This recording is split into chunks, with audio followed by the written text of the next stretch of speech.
बिस्मिल्लाहिर्रहमानिर्रहीम। औज़ुबिल्लाहिमिनश्शैतानिर्रजीम बिस्मिल्लाहिर्रहमानिर्रहीम। अस्सलाम वालेकुम, कैसे हैं आप लोग? इतवार का दिन कैसा गुजरा आपका? मेरी तरह देर से तो नहीं उठे? जो देर से उठता है ना उसको नाश्ता नहीं मिलता। जो जल्दी उठता है ना उसको वो बीवी भेज देती है, जाके जाओ नान चने लेके आ जाओ, इतवार का दिन है। Just to see you for her regular asthma review. चलिए, हमारी पुरानी पेशेंट है, आ गई। Her current regime consists of inhaled salbutamol as required and 200 micrograms of inhaled beclomethasone twice daily, यानी टोटल 400 मिलीग्राम्स उसको मिल रहे हैं। Over the past 2 months, she has been using her reliever inhaler, which is salbutamol, on a daily basis. In clinic, she appears well and her peak flow is 80% of predicted. ठीक है, नहीं clinic में ठीक है, लेकिन दिन के बाद किसी वक्त तबीयत खराब होती है तो रिलीवर यूज कर लेती है। From the following option select the single most appropriate next step in management. Options देखते हैं। Add a leukotriene receptor antagonist जो मोंटेल्यूकास्ट है। Add long acting muscarinic antagonist LAMA जैसे टाइयोट्रोपियम है। Add a long-acting thiophylline. Increase the dose of inhaled corticosteroid and short course of oral steroid. ठीक है, थोड़ा सा पेचीदा क्वेश्चन है। एक चीज जैसे रखिएगा, जो ऑप्शंस 5 होते हैं उसी में से आपने बेस्ट चूज करना पड़ता है। आइडियल्स की तलाश में ना रहें। आइडियल तो आपको न शोहर मिलता है, न बीवी मिलती है, न क्वेश्चन मिलता है। आइडियल को भूल जाए। बोले आज डॉक्टर नासिर पता नहीं क्या खा के उठे, नहीं कुछ खा के नहीं, जूते मुते भी नहीं खाए मैंने, ऐसे ही बता रहा हूँ। इसमें एक फिनोमेना इसके थे सिंगल बेस्ट आंसर्स। ठीक, पहले भी बताया था। सिंगल बेस्ट में जो ऑप्शन अवेलेबल है उसी में से चूज करना पड़ता है हमें। इन 5 में से चूज करें, ठीक है। आइडियल के पीछे नहीं जाना आपने। एक एक करके देख लें। ल्यूकोट्रिन रिसेप्टर एंटागनिस्ट हमेशा सेकंड लाइन पे आते हैं, फर्स्ट पे नहीं है, अदर चॉइसेस पे आते हैं। जो लामा है, लामा सीओपीडी के लिए बड़ी अच्छी है, एस्मा में उतना उसका रोल नहीं है। ठीक, लॉन्ग एक्टिंग थियोफाइलिन्स भी सेकंड लाइन की चीज है, थर्ड लाइन की चीज होती है, फर्स्ट लाइन नहीं देते because of toxicities. Increase the dose of inhaled steroid and short course of oral steroids. ठीक, ओरल स्टेरॉइड का शॉर्ट कोर्स थोड़ा सा रिस्की है। अगर वो एक्यूट एग्जासर्बेशन में हो तो, सीवियर अटैक्स में हो तो ठीक है, लेकिन ये तो अभी क्लिनिक में ठीक ही है ना। 80% ऑफ प्रेडिक्टेड पीक फ्लो और शी अपीयर्स वेल। ठीक, तो लॉजिकल आंसर ये है, जो स्टेरॉइड वो ले रही है बेक्लोमिथासोन 200 माइक्रोग्राम्स ट्वाइस डेली, यानी 400, which is a low dose corticosteroid, हम उसको मीडियम डोज में ले जाते हैं, हाई में भी नहीं, मीडियम में ले जाते हैं। So the logical answer is increase the dose of inhaled corticosteroid. ये भी क्लियर हुआ? सही। दूसरी चीज जो क्लियर करने वाली वो ये है कि now we know that the pathophysiology of asthma is inflammation. तो इन्फ्लेमेशन के लिए एंटी इन्फ्लेमेटरी क्या है? स्टेरॉइड है। तो inhaled steroid, not oral, inhaled is the first line treatment for asthma start from the start. Salbutamol is a reliever throughout the course of treatment, लेकिन जो inhaled steroid शुरू में स्टार्ट हो जाती है। ठीक, बस ये याद रखिएगा। और हमारे पास ऑप्शंस होते हैं medium dose and high dose की। अब एस्मा कंट्रोल जहाँ जिक्र हुआ ना उनका कि डेली यूज करने की जरूरत पड़ जाती है इनको, तो वो आजकल जो सिवियरिटी ऑफ एस्मा को क्लासिफाई करते हैं या कंट्रोल करते हैं, वो करते हैं use of inhalers in the past 1 month। ठीक, तो वो आपने देख लीजिएगा। सॉरी, ये शॉपर की आवाज। तो अगर किसी को डे टाइम सिम्टम होते हैं more than twice per week, use of inhaler twice a week, या नाइट टाइम सिम्टम्स हो रहे हैं जिससे पेशेंट जाग जाता है, या एक्टिविटी लिमिट हो रही है, भाग नहीं सकता है, चल नहीं सकता, या ड्राइव नहीं कर सकता, कुछ नहीं कर सकता, ठीक है, तो हम बोलेंगे कि यार कंट्रोल नहीं है। तो क्लासिफाई से करते हैं, अगर कोई भी सिम्टम नहीं है, वेल कंट्रोल का मतलब है all the symptoms of asthma are control, तो 0 सिम्टम, वेल कंट्रोल। अगर 1 या 2 सिम्टम है, हम बताए यार पार्टली कंट्रोल या पार्शियल कंट्रोल है। और अगर 3 या 4 सिम्टम्स हैं जो ऊपर दिए गए हैं, ठीक, तो हम बोलिए poor control. Very easy. 0 means well control, 1 to 2 partial control, 3 to 4 poor control. Symptoms क्या है? हफ्ते में 2 दफ़ा डे टाइम सिम्टम्स होते हो, या हफ्ते में 2 दफ़ा इनहेलर की ज़रूरत पड़ जाती हो सैल्बुटामॉल की, रात को अगर 1 दफ़ा भी हो जाता है, पेशेंट को जगा देता है, या एक्टिविटी लिमिट हो रही है, इनको एक नंबर दें और उसको निकाल दें। ठीक है, तो ये बताती है एस्मा कंट्रोल। ये 2019 की गाइडलाइंस है। अच्छा, जो जीना है इसने हमारा जीना हराम कर दिया। ठीक, जीना वाले सुनेंगे ना नाराज हो। With due respect to all the GINA, GINA stands for global initiative against asthma. ठीक, तो ये एक ग्रुप है जो एडवाइजरी ग्रुप है, सारी दुनिया को एक गाइडलाइन देता है। 3-4 सालों से इन्होंने काफ़ी 17 में रिवाइज, 18 में रिवाइज, 19 में रिवाइज। अब मुझे तो डर है कोरोना ना होता शायद अभी भी रिवाइज करते हैं। बड़ी रैपिडली इन्होंने गाइडलाइंस चेंज कर दी और हमें तो घुमा के रख दिया। ठीक, अभी उसकी सबसे लेटेस्ट यही 19 जो है, उसकी पॉकेट बुक्स भी अवेलेबल है नेट पे, आपको दी भी गई हैं, आपके मटेरियल में है जीना गाइडलाइंस। अच्छा, इसको ज़रा समझें। वही स्टेप्स वही हैं according to severity, mild, intermediate, mild, persistent, moderate, severe, life threatening. 5 grades हैं, 5 स्टेप्स हैं। आप स्टार्ट करते हैं विद माइल्ड ट्रीटमेंट, धीरे धीरे बढ़ाते जाते हैं। ठीक, अब टेबल को जरा देखिएगा। टेबल में आप देख रहे होंगे मैंने रेक्टेंगल्स रेड रेड कलर के लगाए हैं। ठीक, जस्ट टू शो यू कि इसको समझें किस तरह से। Initial 2 steps are as needed, फिर step 3 and 4 and 5 are daily use of inhalers. एक ये फर्क है। जो नई चीज है 19 में वो ये है कि right from the start GINA low dose corticosteroid plus formoterol by the name of drug formoterol, not LABA। ठीक है, तो ये कहते हैं ये आप शुरू करें। स्टेज 2 में उसी को एज नीडेड है तो नीडेड की फ्रीक्वेंसी बढ़ा दें। स्टेप 1 में अगर उसको 3 दफ़ा यूज की जरूरत पड़ती है तो 3 दफ़ा यूज कराएं, और स्टेप 2 में अगर उसको 6 दफ़ा यूज की जरूरत है तो 6 दफ़ा करा दें। ठीक है, लेकिन एज नीडेड रहे, रेगुलर ना रखें। ठीक, तो ये 2 ट्रीटमेंट्स हैं। Low dose inhale corticosteroid like beclomethasone या ब्यूडेनसोनाइड जो भी हो, एंड फॉर्मेट्रोल कॉम्बिनेशन है। फर्स्ट 2 स्टेप्स में बिल्कुल सिमिलर ट्रीटमेंट है। स्टेप 2 में और इजाजत मिल जाती है आपको, कहते हैं यार अगर एज नीडेड नहीं करना, रेगुलर करना चाहते हो तो कर लो, इनहेल स्टेरॉइड को रेगुलर भी दे सकते हो, लो डोज। ठीक है, फिर आ जाते हैं जब कहते हैं नहीं इससे बात नहीं बनी, लो डोज कॉर्टिकोस्टेरॉइड से या लो डोज कॉर्टिकोस्टेरॉइड प्लस फॉर्मेट्रोल से फायदा नहीं हो रहा। ठीक है, यानी पे एस्मा इज पार्टली कंट्रोल और uncontrolled.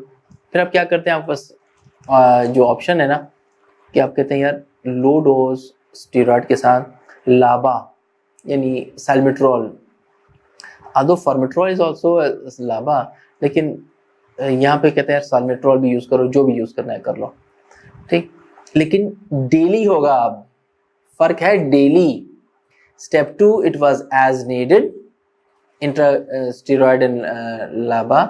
Step 3 is daily use of same thing, तो रेगुलर हो जाती है।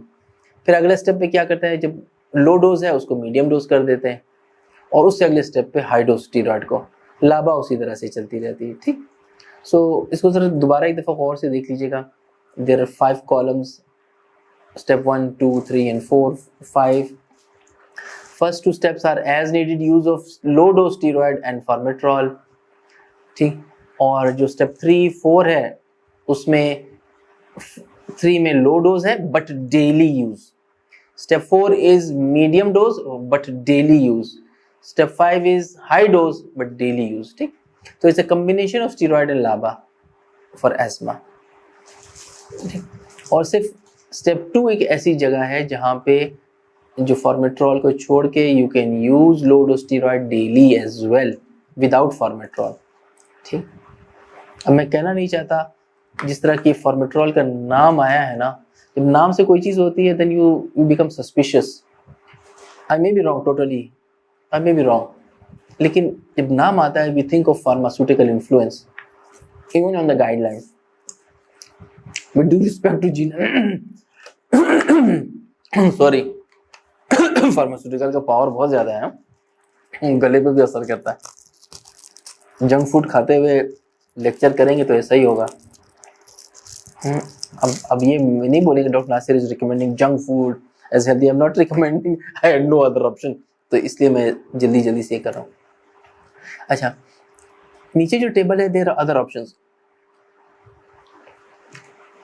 ये जब होगा ना, इसको वीडियो को पॉज करके गौर से देख लीजिएगा, ये भी जीना की अदर ऑप्शंस है, ठीक है, लेकिन हमें मेन जो प्रेफर्ड ऑप्शंस है वो समझ में आ जाए तो भी बड़ी बात है, उसको भी हम फॉलो कर लेंगे।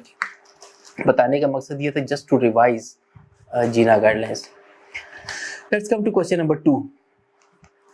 A 32-year-old woman comes to see you for her regular asthma review.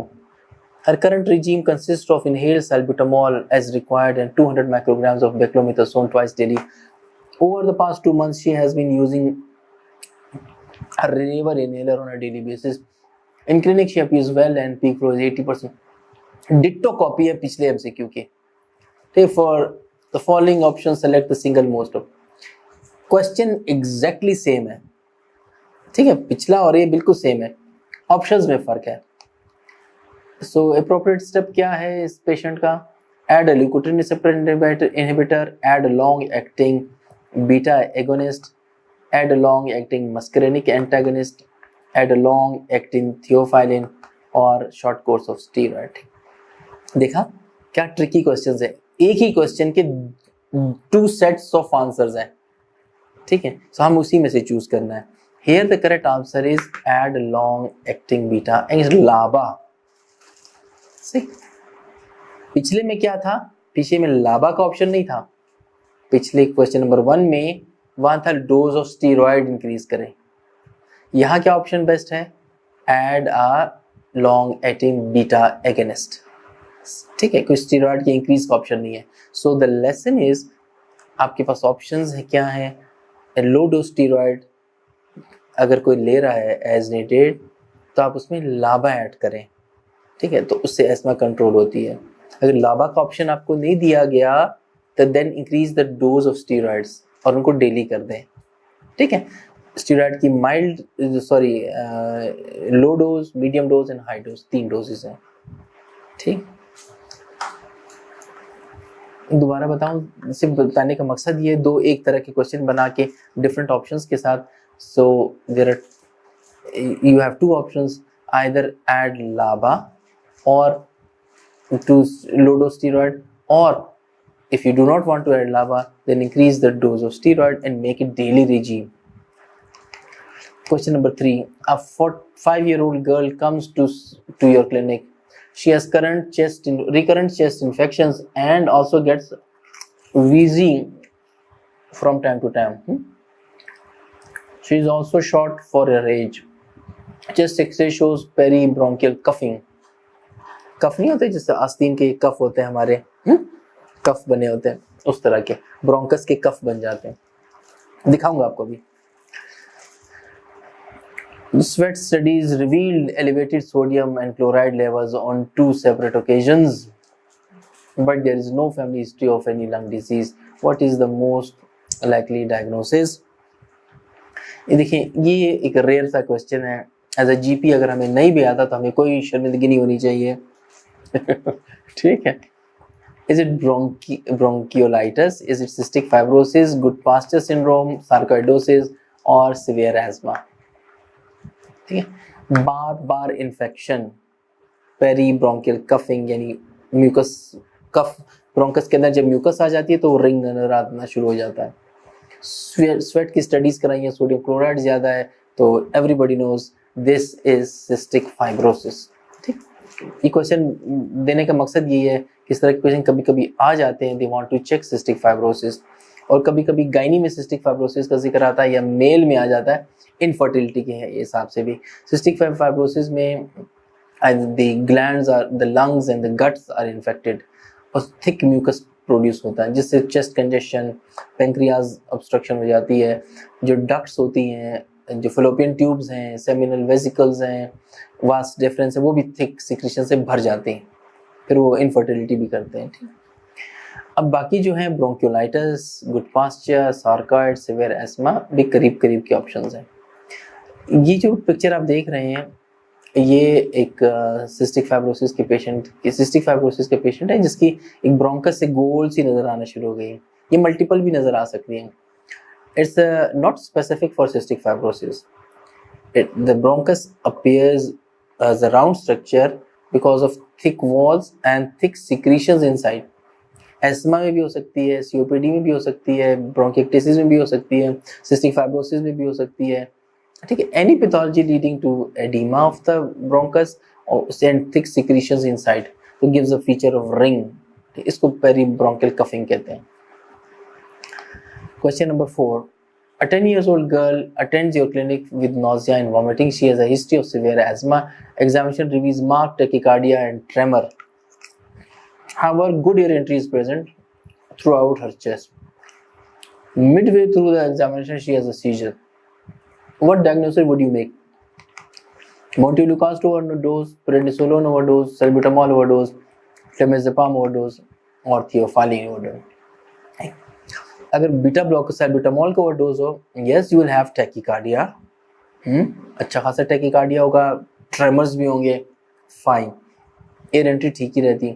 लेकिन जो सीजर है ना वो ब्रेन पे, नर्व्स पे जो है, कार्डिक टॉक्सिसिटी थियोफाइलिन की सबसे ज्यादा है, इसीलिए हम इतनी यूज नहीं करते।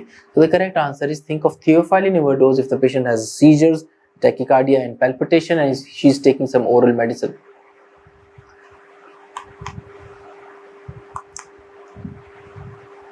अच्छा, इससे वो याद आया, फार्माकोलॉजी में आपको याद है जब हम पढ़ते थे 3rd ईयर 4th ईयर में, एक होता था थेरेप्यूटिक इंडेक्स या सेफ्टी प्रोफाइल। कुछ ड्रग्स होती हैं बहुत लंबी रेंज में सेफ होती हैं, टॉक्सिसिटी बहुत देर के बाद आती है, कुछ का थेरेप्यूटिक इंडेक्स बड़ा कम होता है, वो नॉर्मल डोज होती है, जरा सी ज्यादा हुई तो टॉक्सिसिटी स्टार्ट हो जाती है, तो फिर उसमें से है। ठीक, इसी टॉक्सिसिटी की चांसेस भी ज्यादा है। Question number 5. A mother brings her 3-year-old child for his repeated chest congestions. Most episodes needed aggressive treatment, including antibiotic. Child had first episode when he was 1 year old. Which of the following factors suggests that this child will grow out of this condition in adulthood? ESMA वाले patient जो होते हैं, जो बच्चों में होती है, majority teenage के बाद सही हो जाते हैं, बहुत कम की फिर परसिस्ट करती है, बहुत कम की एडल्ट लाइफ में स्टार्ट होती है। ठीक, तो ये मुझे जब पेशेंट को एजुकेट करते हैं हम यही कहते हैं कि most likely your child will grow out of it, जब बड़ा होगा तो ये चीज़ खत्म हो जाएगी, या कुछ लोगों की रह जाती है तो फिर सारी उम्र चलती रहती है। एजुकेट हम करते हैं एस्मा के बारे में ये। ठीक, तो अब हम देखना है कि कौन सा प्रेडिक्टर सबसे अहम है। ठीक, फैमिली हिस्ट्री ऑफ एस्मा अगर किसी की हो, ठीक, तो क्या वो अच्छा हो जाता है, अच्छा रहता है, वो टीनेज पे ख़त्म हो जाती है उसकी disease. First episode at the age of 1 year, history of atopic dermatitis, poor lung function test या सिवियर एस्मा। ठीक, फैमिली हिस्ट्री तो ख़त्म नहीं होती, it could not be a good predictor that the child will grow out of it. History of atopic dermatitis means the patient has allergies और उसके साथ चल ही रहा है। पुअर लंग फंक्शन का मतलब डिजीज सिवियर, सिवियर एस्मा का मतलब ही सिवियर होता है। ठीक, 1 ईयर से नीचे हम तो एस्मा लेबल भी नहीं करते, 2 साल से नीचे जब कंडीशंस होती हैं रिएक्टिव एयरवे डिजीज कहते हैं हम लोग। ठीक है, क्योंकि वो ब्रोंकियोलाइटिस और एस्मा में फर्क करना बड़ा मुश्किल होता है, तो रिएक्टिव एयरवे डिजीज कहते हैं। 2 साल के बाद हम एस्मा लेबल करते हैं। और अगर जिसको अर्ली एज में हो तब यही कहता है कि यार ये इन्फेक्शन वगैरह से इसको रिएक्शन हो रहा है, रिएक्टिव एयरवे डिजीज है, the child will grow out. ठीक, so among these 5 options, the good predictor of whether the child will grow out of asthma or not is first episode at the age of 1 year or lesser.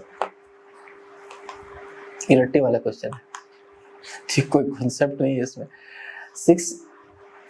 Question number 6. 16 years old boy comes to your clinic with a rash With a past history of asthma and allergic rhinitis को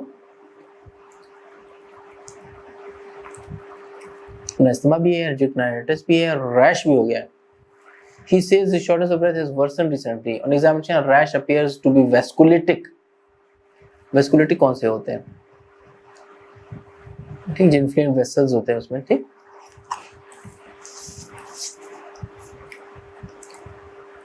You arrange a chest X-ray. This X-ray shows pulmonary infiltration. Full blood count. हमने CBC किया था ना, full blood count. Reveals a marked peripheral eosinophilia. What is the most likely diagnosis? ठीक है, X-ray भी है उसका. ठीक, यानी 16 साल का टीन एज का बच्चा है, एलर्जीज भी हैं उसको, eosinophils भी ज्यादा हैं, वेस्कुलेटिक रैश है तो वेस्कुलाइटिस है इसको, और लंग में इन्फिल्ट्रेट्स हैं.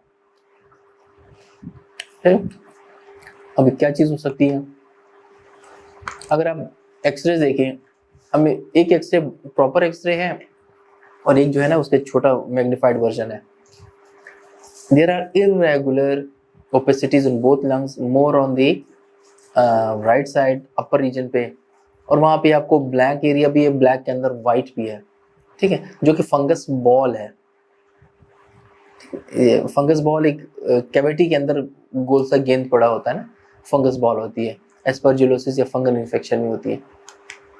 सो is it allergic bronchopulmonary aspergillosis, Churg Strauss syndrome, cystic fibrosis, Goodpasture syndrome और सार्काइडोसिस?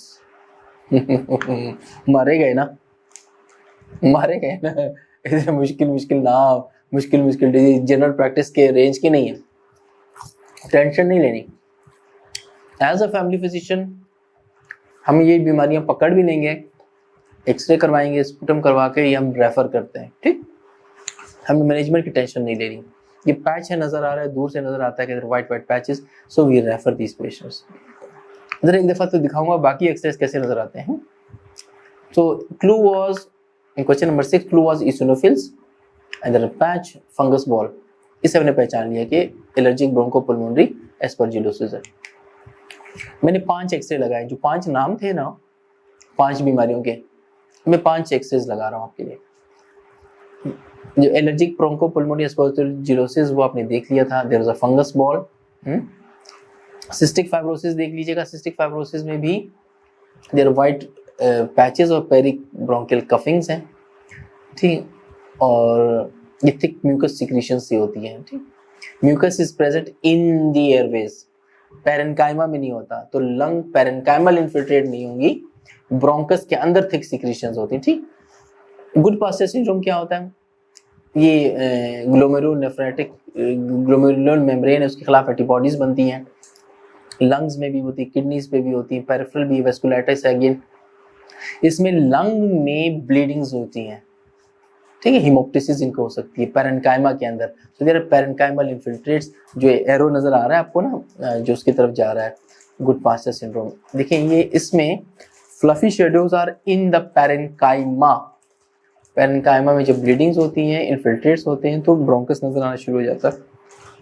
तीसरा जो है शर्क-स्ट्रॉस सिंड्रोम, अगेन वेस्कुलाइटिस होता है, एलर्जीज के साथ होता है, eosinophils के साथ हो सकता है. ठीक, उसके अंदर भी जो ब्लीडिंग्स होती हैं पैरेन्काइमा में होती है, इन्फिल्ट्रेट्स होते हैं उसमें, तो वो भी ऐसे पैची फ्लफी शेडोज नजर आते हैं. ठीक, एज अ जीपी हमें डिफरेंशिएट करना बहुत मुश्किल काम है. सार्कोइडोसिस में भी पुल्मोनरी इन्फिल्ट्रेट्स होंगे, लेकिन इसमें हाइलर लिम्फेडिनोपैथी भी होती है. ठीक है, बायलैटरल और यूनिलेटरल भी हो सकती है, बायलैटरल भी हो सकती है. सो ये सिर्फ दिखाने का मकसद ये है कि थोड़ी तसल्ली रहे, ऐसा ना एक क्वेश्चन देख के आप घबरा जाएं कि कितना मुश्किल क्वेश्चन है. पेपर में इतना मुश्किल नहीं आता, पेपर में इतना मुश्किल नहीं आता, और आ भी गया तो आपने रिपोर्ट करके बताना है कि भाई ये क्यों इतना मुश्किल आया. We are family physicians, we are not pulmonologists. हमसे तो आसान आसान चीजें पूछे ना, नमूनिया, टीबी, इस तरह की चीजें. तो क्वेश्चन हो गया. जो हमारा क्वेश्चन था दोबारा बता देता हूँ. क्वेश्चन नंबर 6 था, पेशेंट को बार बार इन्फेक्शन थे, eosinophils count was high, patient had allergies, और लंग पे इन्फिल्ट्रेट था, इन्फिल्ट्रेट के अंदर एक कैविटी थी, कैविटी के अंदर एक व्हाइट बॉल था. ठीक, जो फंगस बॉल है और किसी और चीज में नहीं होता. तो हमने उसको पहचान लिया कि this is allergic bronchopulmonary aspergillosis. Question number 7, नाराज ना हो यार please. A 35-year-old asthmatic comes for follow-up. He has had chronic liver disease because of Hep C. Which of the following drugs is contraindicated this patient? पूरा रट्टे वाला question है। ये 5 दवाइयां हैं, सिनेरियो ना भी हो पूछे which of the following drug is contraindicated in liver case। Ratte वाला क्वेश्चन है। कोई टेंशन ना ले, जो ज़ेफर ल्यूकास्ट है ये बंद भी सी ली हुई हिपेटोटॉक्सिसिटी के लिए वजह से मोंटी ल्यूकास्ट से ज्यादा सेफ है, वो चलती है। ठीक। Question number 8, which of the following is a cardinal symptom of exacerbation of chronic COPD? COPD, chronic obstructive pulmonary disease. Chest pain, hemoptysis, increased sputum purulence, new onset of cough और bronchi auscultation। हम अक्सर पूछे ना sputum कितना आ रहा है, colour क्या है, कैसा हुआ, बलगमी है या पीप की तरह है। चेंज इन द कलर और nature of sputum which become more पसी, पुरुलेंट हो जाता है जब एक्यूट एक्सरबेशन होती है, and that is mostly because of infections. COPD की अपनी सिक्रीशंस जो है ना वो नॉर्मल सिक्रीशंस होती हैं, वाइट और ग्रे सिक्रीशंस होती हैं, चेस्ट भरा रहता है उनका। जब इन्फेक्शन आ जाती है उसकी नेचर ग्रीनिश भी हो सकती है और वो पुरुलेंट नेचर का आ जाता है। So the correct answer is increase sputum purulence is a sign of acute exacerbation of COPD. Question number 9, 65 years old patient, COPD patient, old patient of COPD presents with increased sputum production, fever, shortness of breath since last 5 days. Which of the following antibiotics would you give to this patient according to WHO? जो हम MCQs कर रहे थे उसमें discuss किया था, अगर आपको याद हो। क्या एजिथ्रोमाइसिन देनी है, सेफ्रेडीन वेलोसफ होता है ना, कोअमोक्सिक्लेव, लेवोफ्लॉक्सासिन और ट्राइमेथोप्रिम, क्या देना है? आपकी पसंदीदा लेवोफ्लॉक्सासिन देंगे। देखिए pulmonologist will write it, but WHO says as family physicians first choice is again penicillins। Amoxil देनी है, एमोक्सिल नहीं है तो उसके next version is co-amoxiclav. Sorry ये शोर कर रहे हैं। तो ठीक, so according to WHO penicillin is still the drug of choice for antibiotic of choice for COPD exacerbations. तो हम इसका correct answer is co-amoxiclav. Levo और मॉक्सी का वो समझ ले क्यों हम नहीं देते, हम क्यों दुश्मन। ये बहुत अच्छी दवाइयाँ हैं, इनमें कोई शक ही नहीं है कि दवाइयाँ अच्छी हैं। एक इशू ये, जिन मुल्कों में टीबी मौजूद होती है और MDR टीबी हो, वहाँ पे टीबी एक जो levofloxacin, moxifloxacin, they are used as second line ATT, इसलिए हम इसको यूज नहीं करते, इसको हम रिजर्व रखते हैं फॉर टीबी पेशेंट्स। वरना ये तो पहले रेजिस्टेंट है, जो सेकंड लाइन ड्रग्स है वो भी काम नहीं करेंगी तो पेशेंट की मोर्टेलिटी बढ़ जाती है। इसलिए as a good responsible doctors we do not use levo and moxi in Pakistan quite often. उसकी जगह प्रॉपर ड्रग्स है ना वो यूज करते हैं। Same is true for azithromycin, it is now reserved for XDR typhoid, इसीलिए हम कहते हैं इसको ना यूज करो। बस कोरोना में तो भरमार हो गई है, अल्लाह हिफाजत रखे, अल्लाह रेजिस्टेंस ना करने दे, वरना टाइफाइड के मरीज काफी रुलेंगे जो रेजिस्टेंट टाइफाइड के हैं। ठीक है, सेप्ट्रान इसकी ड्रग ऑफ चॉइस नहीं है, सेफ्राडीन भी नहीं है। ठीक, अभी क्वेश्चन है, a father brings a 4-year-old granddaughter to hospital. He is concerned as the child has had fever for 48 hours. It tells you that the temperature was 38.3 degrees centigrade at night before, any previous night. On examination, temperature is now 39.3, अच्छा high grade है अभी। Child look unwell. You manage a chest X-ray. What is the most likely diagnosis? अच्छा, x ray पे ये निशान नजर आ रहा है आपको, मिडिल में एक निशान है, अपर एक बिल्कुल उसकी लेवल है और बिल्कुल राइट कार्डिक बॉर्डर नजर नहीं आ रहा, उसको कहते हैं सिलहट साइन।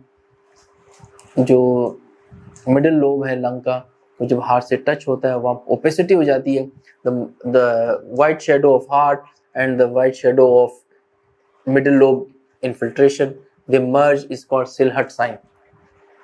तो क्या पूछा गया है, is it left lower lobe pneumonia, is it right lower lobe pneumonia, right middle lobe atelectasis, right middle lobe pneumonia, और is right upper lobe pneumonia.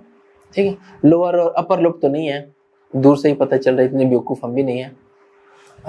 It could be middle और लोअर, तो lower होता तो diaphragm के साथ सिलहट बनता, ठीक है, या डायफ्राम के साथ नहीं, ये राइट हार्ट बॉर्डर के साथ है, जो ट्रायंगुलर सा लोब है ना, right middle lobe, is right middle lobe consolidation है, एटिलेक्टेसिस क्यों नहीं है?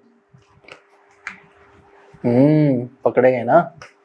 What is atelectasis by the way? Collapse.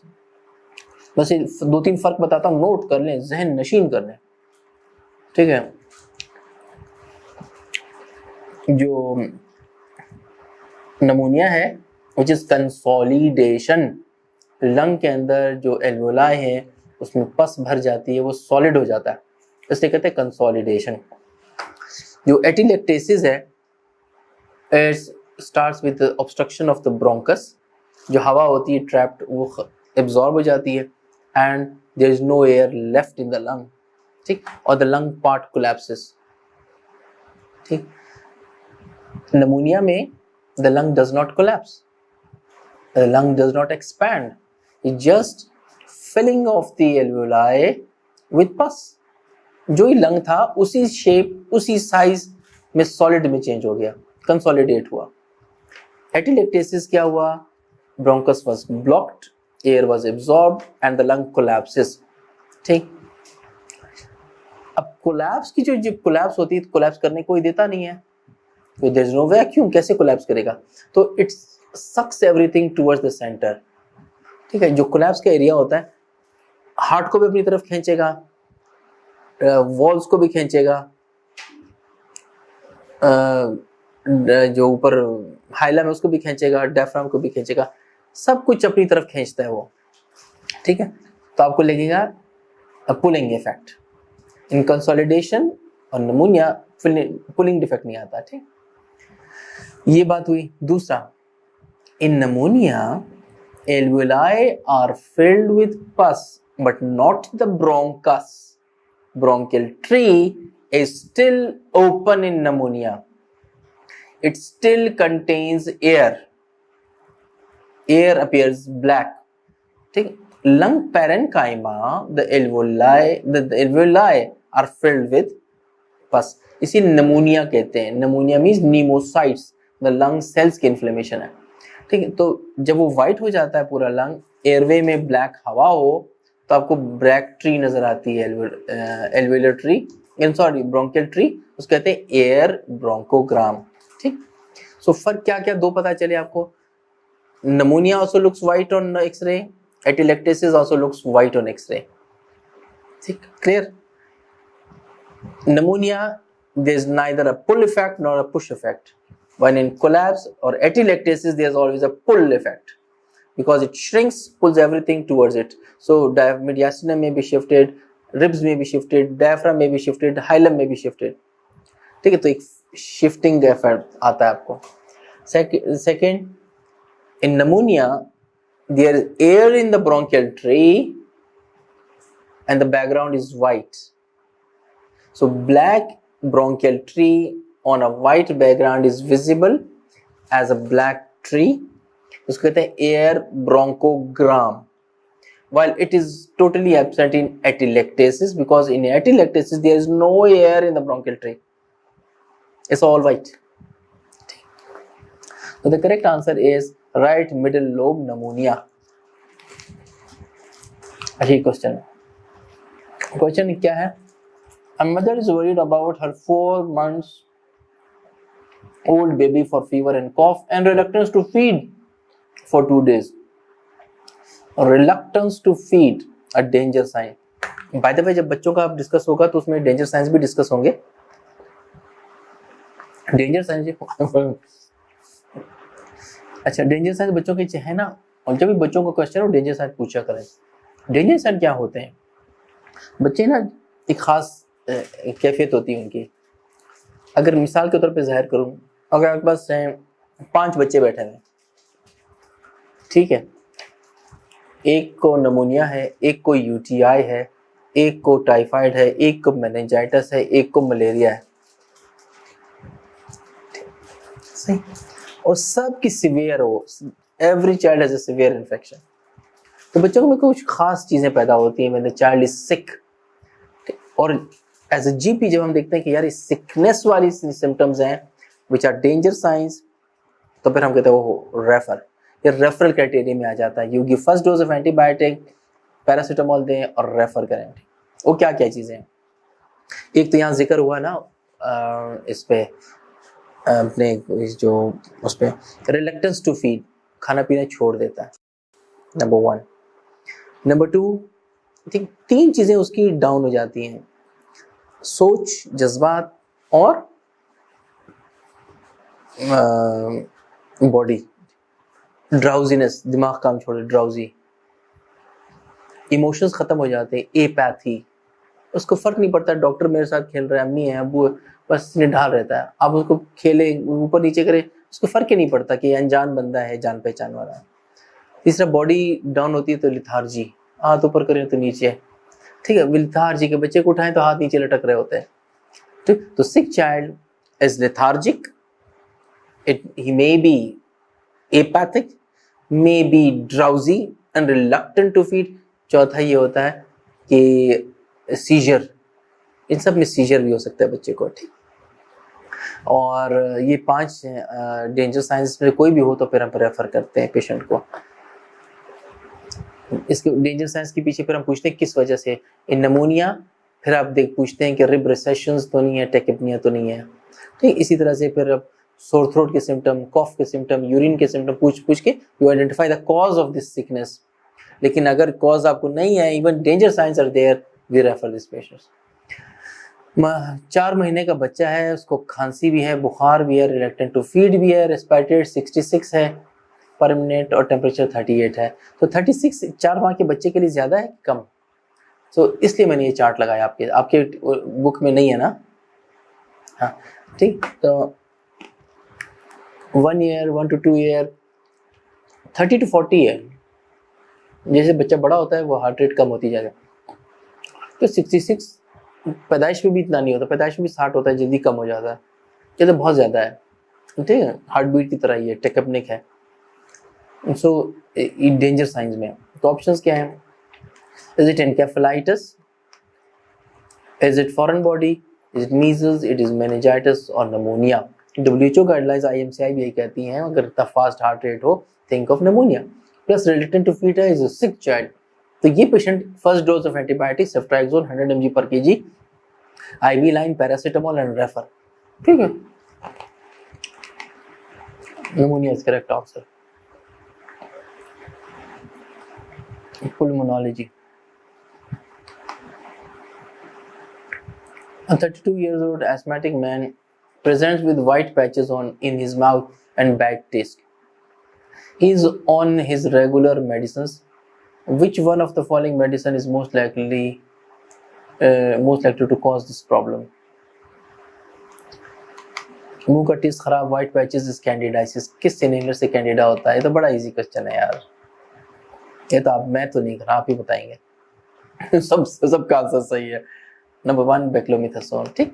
तो स्टेरॉइड इनहेलर जब हम किसी को यूज करते हैं, हम उसको बताते हैं इसके बाद कुल्ली कर लिया करो, और मुंह में फंगस लग सकती है। 13 62 years old heavy smoker, यानी बहुत ज्यादा पीता है या भारी भारी सिगरेट पीता है, कहीं चर्च डाल के तो नहीं हैवी स्मोकर बनते नहीं, चर्च से मतलब नहीं है, हैवी स्मोकर में तो बहुत ज्यादा सिगरेट पीते हैं। Presents to shortness of breath and morning cough. वैसे आप लोगों ने कभी सिगरेट में चर्च डालते हुए देखा है किसी को? लड़कों ने तो देखा होगा ना, वैसे करते हैं, वो सिगरेट होता है ना, उसका वो तंबाकू निकाल के उसमें चर्च डाल के मिक्स करके ना फिर वापस डालते हैं उसमें, उसको करते हैं, फिर थोड़ा सा उसको गीला करके बंद करते हैं, फिर उसको बिठाना होता है ना वैसे ठक ठक ठक करके। अब ये मैंने नहीं पी, वैसे देखा हुआ है शरारती लोगों, हंसते हो मेरे ऊपर।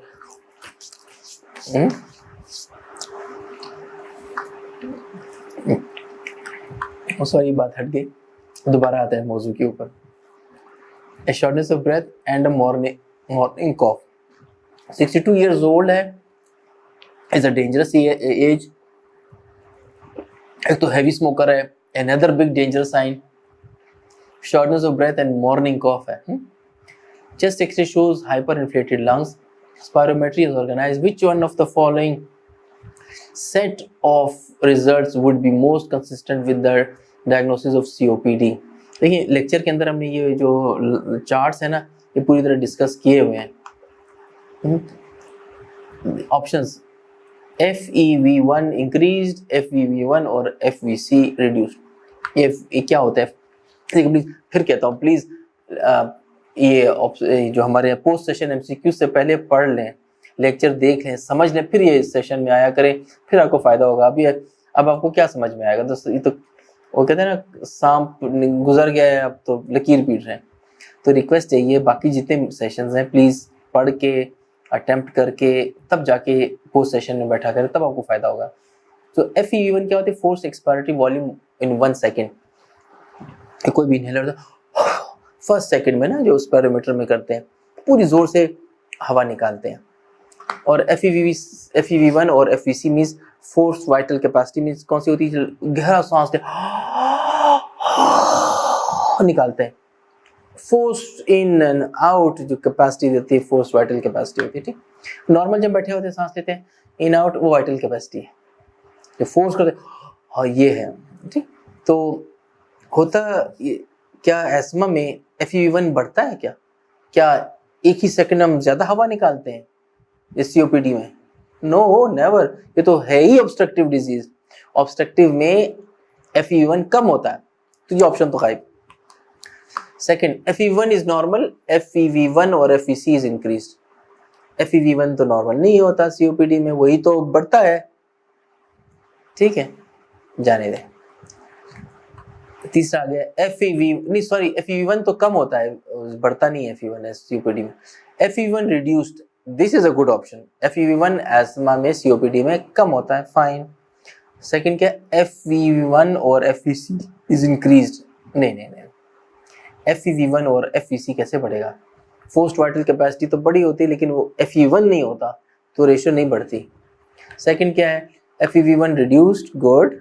FEV1 और FVC नॉर्मल, नहीं, ये रिस्ट्रिक्टिव में होता है। ये रिस्ट्रिक्टिव में FEV1 और FVC ठीक रहता है। Last option, FEV1 is reduced. Oh, yes, they cannot bring out most of the air in 1 second. Yes, we understand. FEV1 or FVC is also reduced. ठीक, so in obstructive conditions, FEV1 is reduced, FEV1 FVC ratio is also reduced. ये lecture देखिएगा, फिर समझ में आएगा। इसमें अब बार बार हम इसको रिवाइज नहीं कर सकते, इसमें पढ़ेंगे ना, सेपरेट लेक्चर चाहिए इसमें। ठीक है,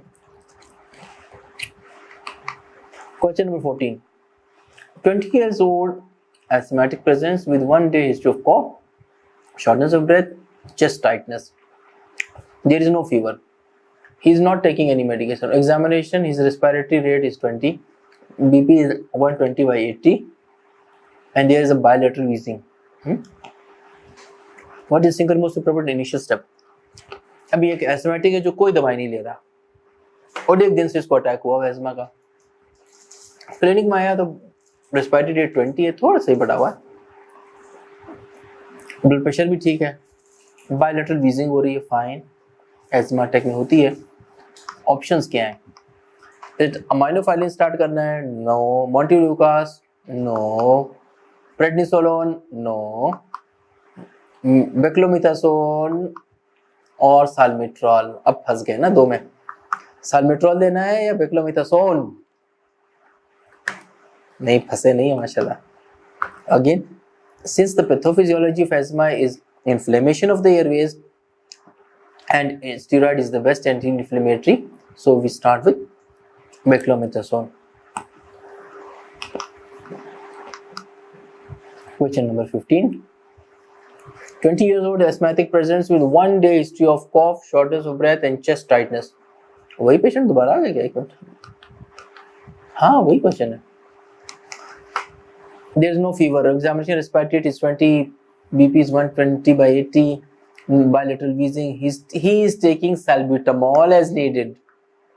What is the single most appropriate next step? ठीक, beclomethasone, montelukast, salmeterol, theophylline या ट्राइट्रोपियम। आपके ऑप्शंस मुख्तलिफ मुझे पता है आपके ऑप्शन मुख्तलिफ हैं, ये चेंज किए वो आपके ऑप्शंस ठीक नहीं थे। मैं उसको काफ़ी स्टडी किया, गौर किया, बुक्स देखी, ये ऑप्शन अच्छे ऑप्शंस नहीं थे जो आपका था उसमें। ठीक, 2 करेक्ट ऑप्शन आ रहे थे। अब अपने वाले को मत देखिए, क्वेश्चन नंबर 15 अपनी की को इसके साथ मैच कर ले। मैं 2 मिनट बैठा रहता हूँ, कर लें,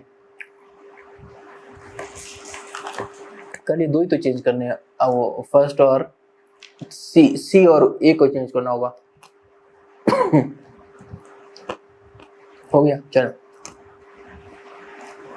सो patient is taking salbutamol as needed. अब नेक्स्ट क्या शामिल करना है उसमें? बेक्लोमिथासोन या montelukast, salmeterol, theophylline, tiotropium. Beclomethasone inhale. Question number 16. 20 years old asthmatic patient presents with 1 day history of cough. ठीक, नो फीवर, रेस्पिरेटरी रेट ये है, वही पेशेंट है, अब एस्थमेटिक है। अब क्या ले रहा है वो?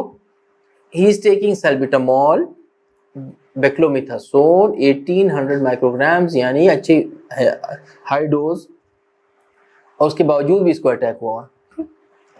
अब आ जाए हमने क्या करना है इसके साथ। क्या हम बेक्लोमिथासोन देंगे? वो तो पहले से ही ले रहा है। मोंटेलुकास्ट देंगे, साल्मेट्रोल देंगे, या थियोफाइलिन है, या ट्राइट्रोपियम, पहले भी डिस्कस कर चुके हैं। आपके पास ऑप्शन होती है, स्टेरॉइड की डोज बढ़ाइए, उसको डेली कर दें, या लाबा ऐड करें। लाबा means long acting beta agonist, जो कि साल्मेट्रोल है। ठीक, तो करेक्ट आंसर कौन सा है आपका? साल्मेट्रोल। ठीक है, तो ये क्वेश्चन एक एक करके आपको कॉन्सेप्ट भी क्लियर करते जाएंगे इंशाल्लाह। Question number 17. 65 years old chronic smoker presents with 3-month history of hemoptysis and weight loss. Which of the following is most appropriate initial investigation? 65 years का बंदा, एक तो स्मोकर है, हिमोप्टिसिस है, वेट लॉस है, अल्लाह बेचारा। क्या सीबीसी पहला टेस्ट होगा, चेस्ट एक्सरे होगा, स्पूटम एएफबी, स्पूटम फॉर कल्चर है, या सीटी स्कैन ऑफ चेस्ट? अरे आप सीटी स्कैन में क्यों जा रहे हैं? देखिए, याद रखिए, सीटी स्कैन एमआरआई का याद रखना, ये महंगे टेस्ट होते हैं। एज अ जीपी हम क्या करते हैं? We refer patient to specialist to consider CT scan. Paper में लिखना होगा तभी मत कि सीटी स्कैन में ऑर्डर करूंगा। हम कहते हैं refer for CT scan, refer to specialist for CT scan. ठीक है, तो हम इंग्लैंड में, मिसाल इस तरह क्लियर हो जाएगा, इंग्लैंड में जो फैमिली फिजिशियंस है ना, वो पेशेंट्स की रेफरल भी बुक करते हैं, मेडिसिन भी लिखते हैं, टेस्ट भी लिखते हैं, लेकिन जो सीटी स्कैन लिखने की कोशिश करेगा अपने सिस्टम में, वो नहीं आता, वो नहीं लिख सकते सीटी स्कैन। इंग्लैंड का जीपी भी सीटी स्कैन नहीं लिख सकता। पाकिस्तान में तो कोई भी लिख सकता है, खुद भी लोग चले जाते हैं। ये बताने का मकसद ये है कि इन एग्जाम जब सीटी स्कैन की जरूरत हो, you say refer this patient to CT scan to consider to specialist, refer this patient to specialist to consider CT scan. Direct आप ऑर्डर ना करें। तो यहाँ क्वेश्चन का मकसद ये है कि हमें पता हो कि what are the first line test and second line test. बस प्लीज रिमेंबर, इस तरह के लंग की कंडीशंस में एक chest X-ray is the fundamental test,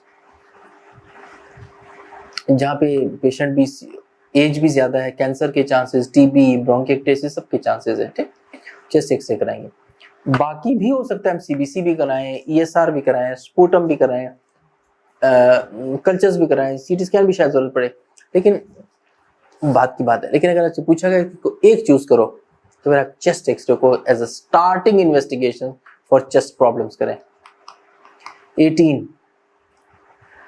56-year-old smoker presents with cough for 10 years associated with progressive shortness of breath. Cough is usually mucoid and occasionally purulent. COPD का case लग रहा है. He wheezes while he talks. Adventitious breath sounds are heard all over in all lobes. Adventitious breath sounds क्या होती हैं? तो abnormal added sounds होती है ना, क्रोंकाई हैं, क्रेप्ट्स हैं, ये वाली चीजें होती है, wheezing है. Just exhale reveals significant bronchial wall thickening. Bronchial wall thickening वही पेरीब्रोंकल कफिंग की तरह से. मोस्ट लाइकली डायग्नोसिस क्या है? Allergic bronchitis, chronic bronchitis, emphysema, pulmonary oedema या पुल्मोनरी फाइब्रोसिस. ऑप्शंस ट्रिकी है वैसे, है ना? वैसे पे आपको महसूस है ट्रिकी है. अब जिसको पता है वो ट्रिक कर लेगा. स्मोकिंग है, 10 साल की है, शॉर्टनेस ऑफ ब्रेथ है, कॉफ है, म्यूकस है, तो most likely this is COPD. COPD की 2 वेराइटीज हैं, एम्फाइसीमा या क्रोनिक ब्रोंकाइटिस. ये तीसरी होती है मिक्स. ठीक है, एम्फाइसीमा और सीओपीडी, उसमें क्या फर्क है? फिर अगेन आ जाए मेरे 2 हाथों की तरफ. एम्फाइसीमा और सीओपीडी. एम्फाइसीमा में डैमेज ज्यादा कहाँ होता है? ब्रोंकस में या एल्वेलाई में?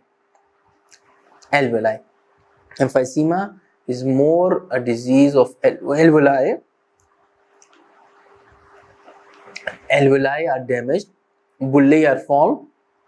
ठीक है, और वो हवा तो जाती है, ऑक्सीजनेशन और कार्बन डाइऑक्साइड ऑक्सीजन एक्सचेंज नहीं हो पाता, तो बेचारे सांस बहुत ले रहे होते हैं. ठीक है, कार्बन डाइऑक्साइड निकाल रहे होते हैं, ऑक्सीजन नहीं जाती उसमें. ठीक, तो ये थिन लंबे से होते हैं और इसको पिंक पफर कहते हैं एम्फाइसीमा के. और जो दूसरी वेराइटी है chronic bronchitis, it is more of a disease of the bronchus and the bronchial tree. Alveolus की इतनी नहीं होती. तो ब्रोंकियल ट्री में क्या होता है? बिकॉज ऑफ स्मोकिंग सिक्रीशंस होती हैं, थिकनेस होती है, डैमेज होता है उसमें, और थिक सिक्रीशंस होती हैं उसमें, वीजिंग और ये चीजें क्रोनिक ब्रोंकाइटिस में ज्यादा होती है. ठीक, एम्फाइसीमा अक्सर साइलेंट मिलता है, बुल्ले मिलते हैं. ठीक, क्योंकि एल्वेलस ज्यादा डैमेज होता है, क्रोनिक ब्रोंकाइटिस में ब्रोंकस ज्यादा डैमेज होता है. The correct answer is chronic bronchitis which is a form of COPD. 19 number पे क्या है? 32 years old asthmatic patient is taking medication for his asthma. He presents with hoarseness of voice. आवाज भारी हो गई. Which one of the following medicine is most likely cause of this hoarseness? Again very easy question. आपको पता ही होगा कि कौन सा इनहेलर है जो ये करता है? Again steroid. स्टीरॉइड होर्सनेस करती है, इसलिए हम कहते हैं उसके बाद से आप कुली कर लिया करें. Question number 20. 24 years old woman develops wheezing and shortness of breath when exercising. 24 साल की खातून जब एक्सरसाइज करती हैं तो उनको खांसी होती है. आपके क्वेश्चन में कुछ और भी लिखा होगा. क्या लिखा हुआ है? एक्सरसाइजिंग एंड एक और चीज भी थी ना, कोल्ड या कॉफ, इस तरह की चीज थी. इसको सिंपल करें. इसको सिंपल एक्सरसाइज इंड्यूस्ड एस्थमा का केस. उसकी ड्रग ऑफ चॉइस कौन सी है? ICS stands for inhaled corticosteroid. LABA is long-acting beta agonist. Salmeterol. LAMA is long-acting muscarinic antagonist like tiotropium. SABA is short-acting beta agonist. SAMA is short-acting muscarinic antagonist. और पहले ज़माने में साल्मेट्रॉल वगैरह देते थे. हम कहते नहीं यार, एक्सरसाइज वालों को थोड़ी देर के लिए ज़रूरत है, और एक्सरसाइज से पहले वो सल्ब्यूटामॉल ले लें, साबा, अपनी एक्सरसाइज स्पोर्ट्स जो करना है करें. लंबा चौड़ा हिसाब नहीं चाहिए इसमें, बिकॉज एक्सरसाइज से होती है. And they can play Olympics inhalers के साथ. Question number 21. 65 years old chronic smoker presents with history of productive cough and shortness of breath for the last 1 year. There is no fever or hemoptysis. His BP is 140/90, pulse is 100, BP border पे, pulse भी border पे, respiratory rate भी border पे, and anterior posterior diameter of the chest is increase, AP diameter जो increase है, COPD वाली निशानियां हैं सारी। He is taking salmeterol inhaler with partial benefit. What is the single most appropriate next step in management? हाँ, COPD का patient है, salmeterol ले रहा है, कंट्रोल में नहीं है, क्या देंगे? स्टेरॉइड देना है, लामा देना है, मोटिलुकास देना है, सामा देना है, या साबा? ठीक, वेरी सिंपल। इस तरह के 2 क्वेश्चंस होंगे, आपको क्लियर कर देंगे। सीओपीडी का इजी फार्मूला है, इसमें लॉन्ग एक्टिंग का काम है, शॉर्ट एक्टिंग का काम नहीं है। ठीक, रूल बड़ा सिंपल है। If you start with LAMA, long acting muscarinic antagonist like tiotropium, patient is not controlled, add a LAMA. और अगर आपने लामा से स्टार्ट किया है, लाबा से स्टार्ट किया है, कंट्रोल में नहीं है तो लामा का ऐड करें, लामा से स्टार्ट किया है, कंट्रोल में नहीं है तो लाबा ऐड करें। ठीक है, ये एक दूसरे का वट्टा सट्टा है। ठीक है, तो here the patient is taking salmeterol which is LABA, तो कंट्रोल में नहीं है तो लामा ऐड करें।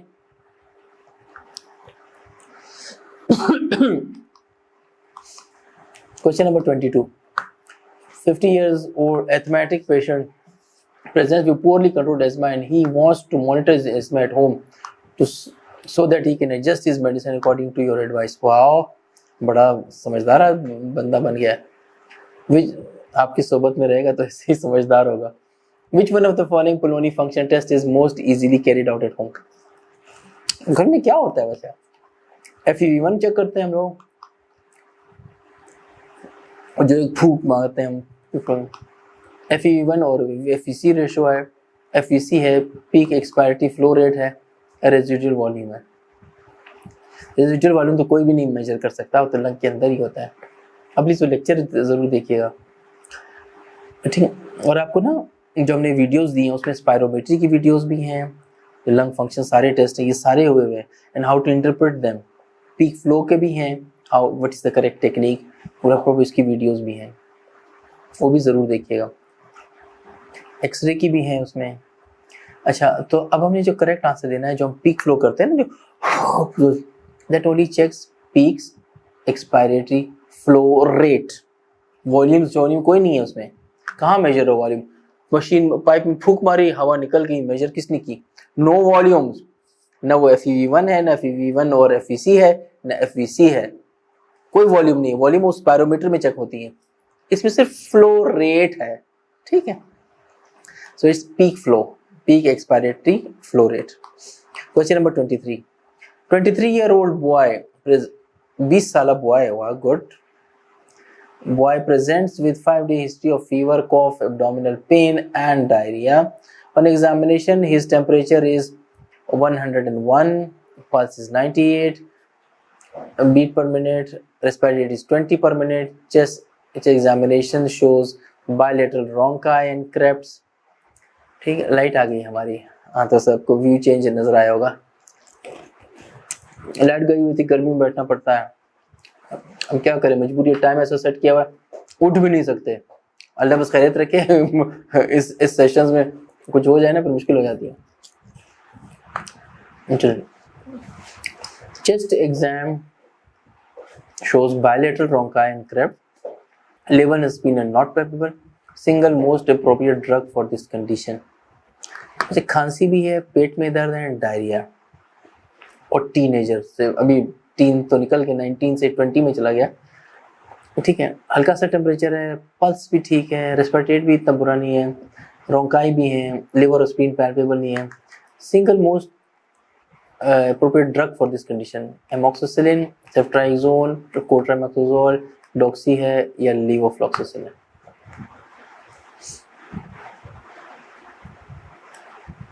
ठीक है, डॉक्सी। वजह, ये जो कंडीशन है ना, ये जो आप देख रहे हैं, यंग आदमी, bilateral lung symptoms, abdominal symptoms, ये इन्फेक्शियस मोनोन्यूक्लियोसिस या एटिपिकल निमोनिया में होता है। ये दो मोटे मोटे डिफरेंशियल हैं। when the patient is young, has mild fevers, has chest complaints on both sides, left and right, और the patient has symptoms below the diaphragm. ठीक, तो इन्फेक्शियस मोनोन्यूक्लियोसिस में भी होता है और एटिपिकल निमोनिया में. इन्फेक्शियस मोनोन्यूक्लियोसिस में लिवर स्प्लीन भी इनलार्ज हो सकती है. ठीक है, so close differential is either infectious mononucleosis और एटिपिकल निमोनिया, दोनों में इस तरह के सिम्टम्स होते हैं. ठीक, तो इस लिस्ट ऑफ एंटीबायोटिक्स में अगर आपको चूज करनी पड़ेगा तो डॉक्सी इसकी प्रॉपर ड्रग है एटिपिकल निमोनिया की. Question number 24. 35 years old man presents for follow up to you. Good. He has sputum smear positive TB. अच्छा. And you started him on 4 drugs ATT 4 weeks ago. यानी महीना पहले आपने उसको full ATT 4 drugs से start कर दी. ठीक है. He took ATT for 2 weeks and stopped it on his own. जो करते हैं हमारे यहाँ पेशेंट, तो हम प्रॉपर एजुकेट नहीं करते ना, तो स्टॉप कर देते हैं. अच्छा, what term best describe this case? एक आदमी जिसने 2 हफ्ते दवाई दी, 2 हफ्ते से छोड़ी हुई है, क्या वो डिफॉल्टर है, फेलियर है, रिलैप्स है, कैटेगरी 2 है या न्यू केस है? जो जिन गवर्नमेंट सेक्टर के लोग हैं ना, उन जो टीबी के साथ काम करते हैं, उनको सही पता होता है इसका. हाँ, पहले से करेक्ट कर दिया. ठीक, चल बाकी लोगों के लिए मैं बता देता हूँ, वो आपका आंसर बिल्कुल ठीक ही है. जो ये है ना, इस तरह के 2-3 क्वेश्चन है जो क्लियर हो जाएंगे. एक आदमी ने 2 हफ्ते ATT ली, फिर छोड़ के आ गया. सही, इसको आप नजरअंदाज कर देंगे, इसको माफ कर देंगे. ठीक, इसको आप समझेंगे कि यार बस सुबह का भूला, शाम को घर आ गया. ठीक है, still he will remain new case. New case रहेगा क्योंकि ATT भी 2 हफ्ते है और डिफॉल्ट भी 2 वीक्स है उसका, तो ये न्यू केस में आएगा. ठीक, बहुत इंपॉर्टेंट बात है. तो आप देखते हैं कि कितने अरसे ATT ली और आप देखते हैं कितने अरसे छोड़ी. ये बहुत इंपॉर्टेंट चीजें हैं. क्या क्या, दोबारा बताएं. कितने अरसे ATT ली और कितने अरसे ATT छोड़ी. बोथ की duration of both is important. Minimum duration of ATT when you count it ATT, otherwise you will not count it ATT, is 1 month. Less than 1 month you don't count.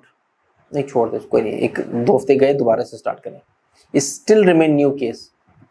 और जो default है जिसमें वो नहीं आता, पहले हम एक शुरू में जब हम स्टूडेंट थे तो 2 हफ्ते करें, 2 हफ्ते में नहीं आया, ओहो तो डिफॉल्टर हो गया. फिर हमारे दिल बड़ा हुआ, हम थोड़े एविडेंस बेस्ड हो गए, वो कहते नहीं 2 वीक्स कुछ नहीं होते. फिर कई सालों तक देखते 1 मंथ रहा कि अगर कोई 1 मंथ के अंदर आ जाता है वापस, हम कहते हैं यार तू डिफॉल्टर नहीं है, सही टाइम पे आ गया.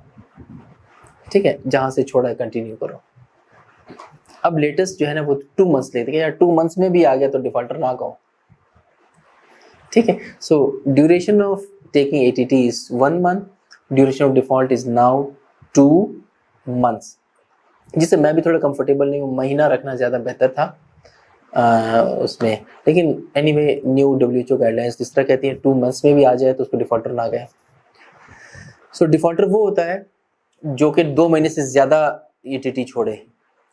फेलियर वो होता है जो कि ATT ले रहा है, प्रॉपर तरीके से ले रहा है, बड़ा शरीफ बच्चा है, आपके बताए हुए तरीके से ले रहा है, लेकिन फिर भी ट्रीटमेंट रिजल्ट नहीं आया तो फेल हो गया बेचारा. ट्रीटमेंट फेल हुई है, मरीज नहीं फेल हुआ. रिलैप्स ये होती है पेशेंट ATT थी, दवाई ली, ठीक हुआ, बाद में दोबारा TB हो गई, वो रिलैप्स है. ठीक है, ड्यूरिंग ट्रीटमेंट अगर वो पॉजिटिव रहता है या हो जाता है वो फेलियर है. ट्रीटमेंट कंप्लीशन के बाद जब दोबारा होती है तो वो रिलैप्स है. कैटेगरी 2 क्या होती है? अब फिर बोलेंगे डॉक्टर नासिर के दिमाग फिर गया. कैटेगरी 2 होती है दूसरी शादी. वो कैसे है? कैटेगरी 1 या जो न्यू केस है, कैटेगरी 1 वो होती है जो कि पहली दफा कोई TB हो चुकी है, पहली दफा आया है ट्रीटमेंट के लिए, कैटेगरी 2 ये होती है जब दूसरी दफ़ा टीबी हो। अगर कोई रिलैप्स है, पहले हो चुकी थी अब दोबारा हो गई तो भी कैटेगरी 2। ठीक है, जो फेलियर वाले हैं वो भी कैटेगरी 2 में जाएंगे, डिफॉल्टर्स भी कैटेगरी 2 में जाएंगे। ठीक है, जो दूसरी दफ़ा एटीटी मिलेगी तो इस तरह कैटेगरी 2 होती है। ये क्वेश्चन अभी भी कैटेगरी 1 में ही है, न्यू केस में रहेगा। Question number 25, 45 years old man presents for follow-up to you. He has sputum smear positive TB and you started him for drug ATT 3 months ago. अच्छा, he took intensive phase ATT for 2 months, good, and stopped it in order to see you first and then start continuation phase. He is off ATT since last 3 weeks. What term best describe the status? यानी तकरीबन उसने 2 महीने की दवाई खाई है, 3 हफ्ते से दवाई नहीं खाई। क्या ये डिफॉल्टर है? नो, डिफॉल्टर 2 महीने छोड़ेगा। फेलियर है? नहीं, फेलियर वो होता है जो ट्रीटमेंट प्रॉपर ले रहा हो, इस तरह का छोड़ी ना हो, फिर भी पॉजिटिव हो या पॉजिटिव हो जाए या रहे। रिलैप्स जिसकी कंप्लीट होती है उसके बाद उसको दोबारा हो तो रिलैप्स ये भी नहीं है। कैटेगरी 2 है। कैटेगरी 2 ये होती है जब पहले कभी एटीटी ली हो, चाहे वो फेल हो, रिलैप्स हो, डिफॉल्टर हो, कोई भी हो, पहले ले चुका हो 1 महीने से ज़्यादा, फिर उसकी ड्यूरेशन ना लेने वाली भी 2 मंथ से ज़्यादा हो। इसकी तो वो नहीं है, ये तो सिर्फ 3 हफ्ते के लिए छोड़ी है। ठीक है, ये न्यू केस है। स्टिल इसको न्यू केस की तरह ट्रीट करेंगे, इसको बोलेंगे यार कोई मसला नहीं है, 3 हफ्ते नहीं खाई, परवाह नहीं, अब कंटिन्यूएशन फिर स्टार्ट कर दो। ठीक है, नए सिरे से एटीटी नहीं स्टार्ट होगी इस बेचारे की, उन्होंने फिफ्स भी नहीं देनी, स्ट्रेप्टोमाइसिन भी नहीं देनी। तो ये कैटेगरी 1 ही है, डिफॉल्ट इसका 3 वीक्स है। 3 वीक्स डिफॉल्ट को नज़रअंदाज कर दें, भूल जाएं, माफ़ कर दें इसको। 2 महीने तक नहीं खाएगा फिर आप उसको सज़ा दें 5 ड्रग्स की। 5 ड्रग्स में जो 5वीं ड्रग है ना स्ट्रेप्टोमाइसिन, इंजेक्शन होता है, रोज़ लगता है, पेनफुल सा इंजेक्शन, पूरा महीना लगाते हैं इसमें। ठीक है, 2 मंथ्स लगाते हैं। स्ट्रेप्टोमाइसिन 2 महीने की लगती है, बड़ा दर्द होता है उसमें। ठीक, तो ये पेशेंट को माफ़ कर दीजिए, ये सही चल रहा है, कोई प्रॉब्लम नहीं है इसमें। इसको कैटेगरी 1 प्रॉपर जैसे एटीटी होती है उसकी तरह कंटिन्यू करेंगे, इसको कंटिन्यूएशन फेज पे डालेंगे for 4 more weeks, 4 more months। 26 number पे 45 years old man presents for follow up to you, sputum smear positive and you started him ATT 3 months ago. He took intensive phase ATT for 2 months, stopped it in order to see you first and then start continuation phase. He's off ATT since last 3 weeks. Single most appropriate step according to WHO guidelines. वही patient है, 2 महीने की, 3 हफ्ते से of medicine है। क्या streptomycin add करेंगे? क्या 1 महीना मजीद इंटेंसिव करेंगे, जिसकी कोई गुंजाइश नहीं है कानून में। रीस्टार्ट इंटेंसिव फेज, दोबारा से इंटेंसिव 4 ड्रग्स देंगे, या स्पूटम कल्चर एंड रेफरल कराएंगे इसका, या आप start continuation phase. So correct answer is just ignore this poor guy, forgive him. 3 weeks is not a big deal, it's actually 2 months of default that matters। 3 weeks पे कुछ नहीं करना, just go for continuation phase, अपनी ATT 4 महीने पूरी करें। ठीक है, समझ में नहीं आ रहा ना, लेक्चर देखें। तो बार बार मैं कहता हूँ लेक्चर देखें, पढ़ें, WHO गाइडलाइंस पढ़ें। हम आखिरी स्टेज पे हैं, post session MCQs are the last stage of your studies. इसको फर्स्ट स्टेज पे ना ट्रीट करें प्लीज। क्वेश्चन नंबर 27, फिर वही आ गया, 45 साल का आदमी है और sputum smear positive and you started A4 ATT 5 months ago। अच्छा, यानी उसके इंटेंसिव फेज भी 2 महीने का हो गया, 3 महीने उसने वो भी खाई है, दूसरी दवाई भी खाई है। He took intensive phase ATT for 2 months and stopped it on his own. He is off ATT since last 3 months. अच्छा, what is single most appropriate step according to WHO? अब ये डिफॉल्टर है, अब ये कैटेगरी 2 में गया, और category 2 की सजा क्या है? 5 ड्रग्स, 4 तो अपनी एटीटी, 5वीं वो इंजेक्शन है, टीका ठोक रहे हैं उसको स्ट्रेप्टोमाइसिन का। ठीक, so what is the next step? 1 more month of intensive? No no no no, कानून में से गुंजाइश नहीं है। Restart 4 drug ATT? नहीं, डिफॉल्ट बड़ा लंबा है, is no more a new case, is now a category 2 case. Second line ATT? नहीं, second line ATT started when the patient develops MDR, multi drug resistant TB, तब हम second line पे जाते हैं। तभी रेजिस्टेंस का चेक ही नहीं हुआ। Start continuation phase? ना ना ना ना ना, डिफॉल्ट बहुत लंबा है, 3 months is too long। या स्टार्ट 5 ड्रग्स एटीटी, अभी 5 पे जाएगा। ठीक है, ठीक है, से कैटेगरी 2 है। अगर डिफॉल्ट कम होता फिर हम कंटिन्यूएशन फेज में चले जाते हैं, लेकिन ये 3 months too much. Question number 28, you are posted in a remote BHU, basic health unit, and a 10 years old patient presents with neck swelling to you। ये तो आखिरी क्वेश्चन है, तो शायद और भी हो, क्या देखते हैं। मुझे सर महसूस हो रहा है ये आखिरी क्वेश्चन। ठीक है, अब BHU में बैठे हुए हैं, दूर दराज कोई BHU है, ठीक है, जिसका नाम भी हमें नहीं पता। तो वहां पे 10 साल का बच्चा आता है, नेक स्वेलिंग्स है। ठीक, he reports fever and night weight loss since last 3 months। fever, weight loss, neck swellings, danger signs। on examination there is multiple firm matted round lymph nodes in the neck। FNAC facilities are not able to be, his chest X-ray is normal, CBC shows HB11, WBC 10, neutrophils 20 and lymphocytes 75, ESR 60।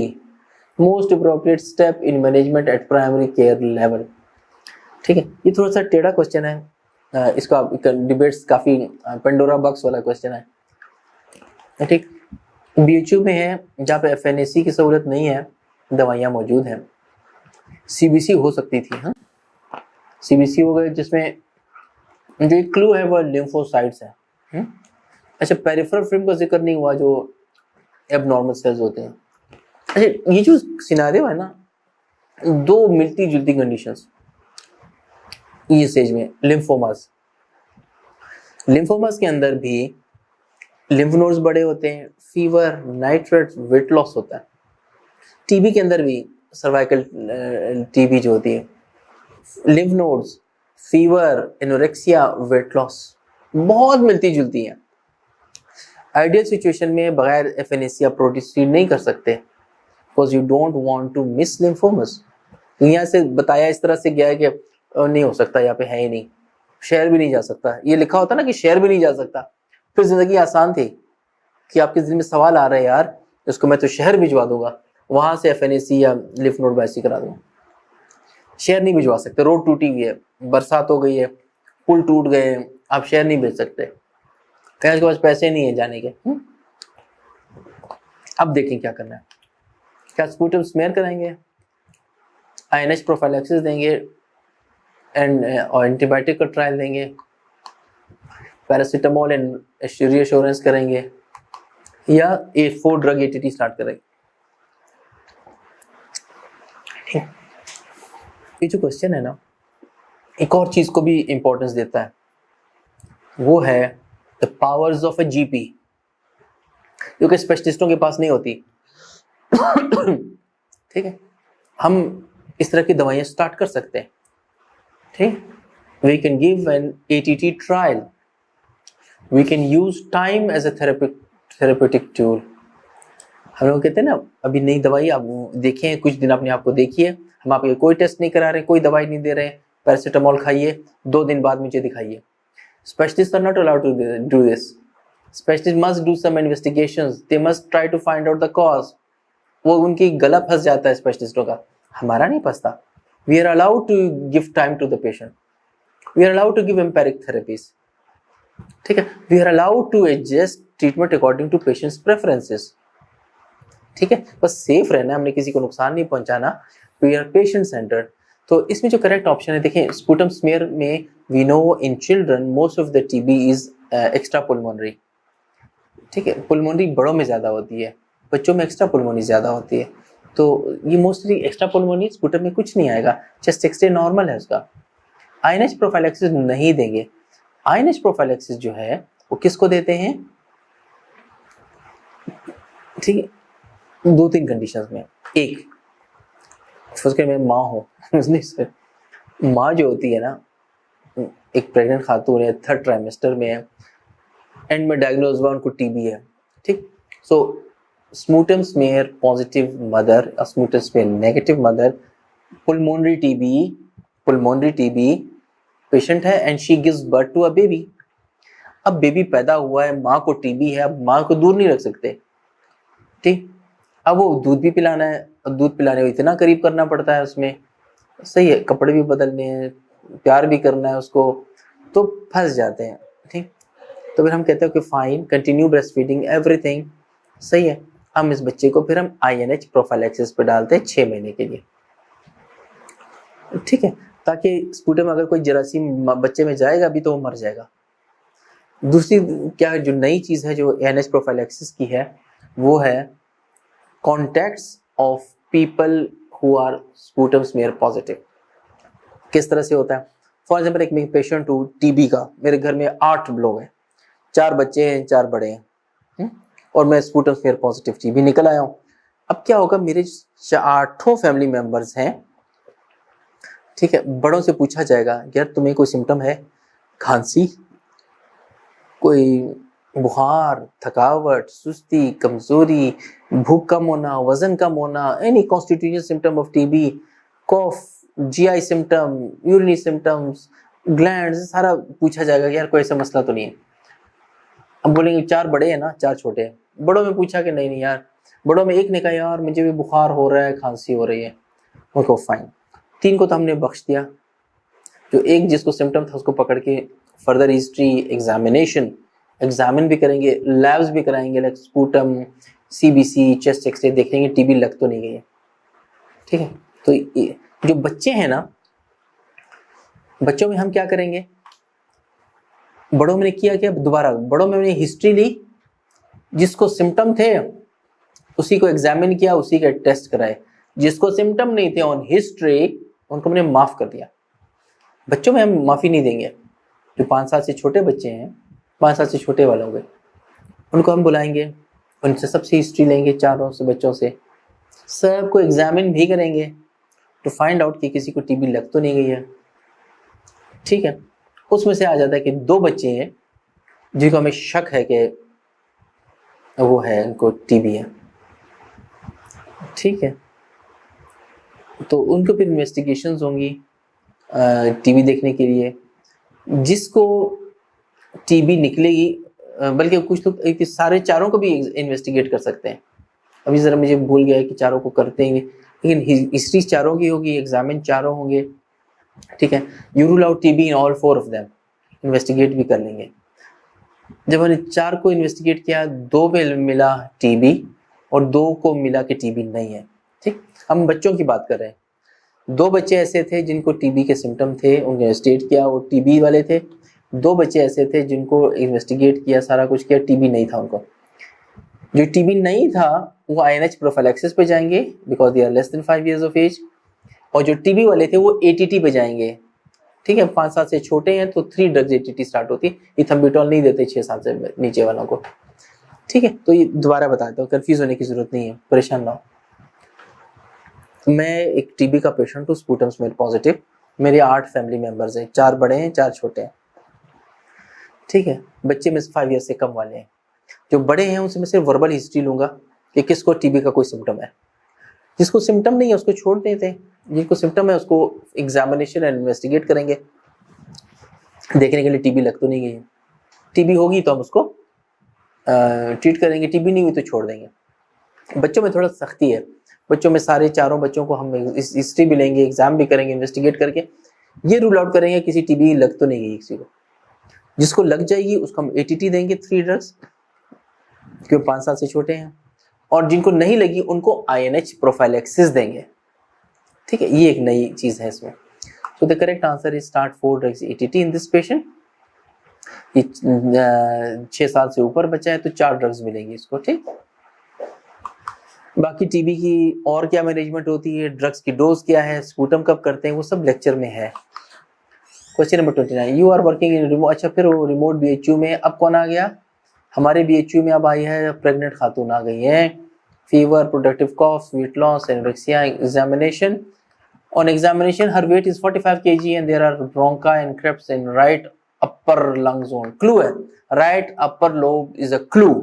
TB upper lobes की तरफ ज्यादा जाती, preference रखती है। 1 in 3 of her sputum smear is positive। वही positive भी आ गया, diagnosis तो हो गई। What is the most appropriate step in management at primary care level? अरे हमारा तो दूर दराज का बीएचयू, हम तो यहाँ सब कुछ कर सकते हैं सिवाय एफएनए के। Chest X-ray with abdominal shield, वहां शील्ड कहां से मिलेगी, abdominal shield. Repeat 2 more sputum smears, भाई 3 हो चुके हैं, 2 और क्यों करेंगे। स्पूटम कल्चर, नहीं नहीं नहीं, क्या सेकेंड स्पूटम कल्चर कैटेगरी 2 की ट्रीटमेंट करने से पहले लाजमी है।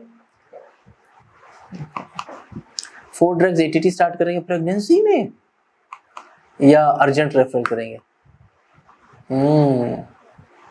जिन्होंने ना प्रैक्टिस नहीं की हुई ना तो रेफर ही कर रहे हैं, कोई घबराने की जरूरत नहीं है। You are a powerful GP, ठीक है।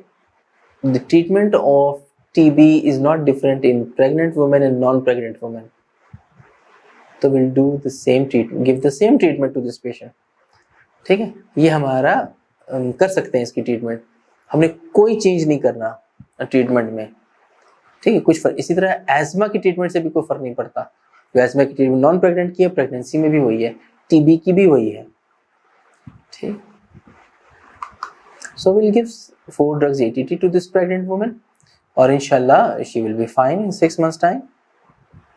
अब ये नहीं पता कि 2 मंथ्स प्रेग्नेंट है, 2 मंथ्स प्रेग्नेंट है, 6 महीने दवाई चलेगी, 8 महीने तक एटीटी खत्म हो जाएगी, तो 90 महीने के बाद डिलीवरी हो जाएगी, तो कोई प्रॉब्लम नहीं है।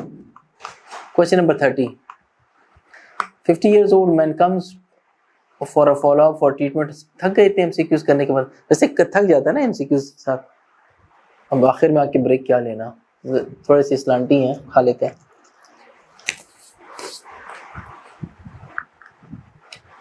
"50 years old man comes for a follow up for treatment of smear positive TB।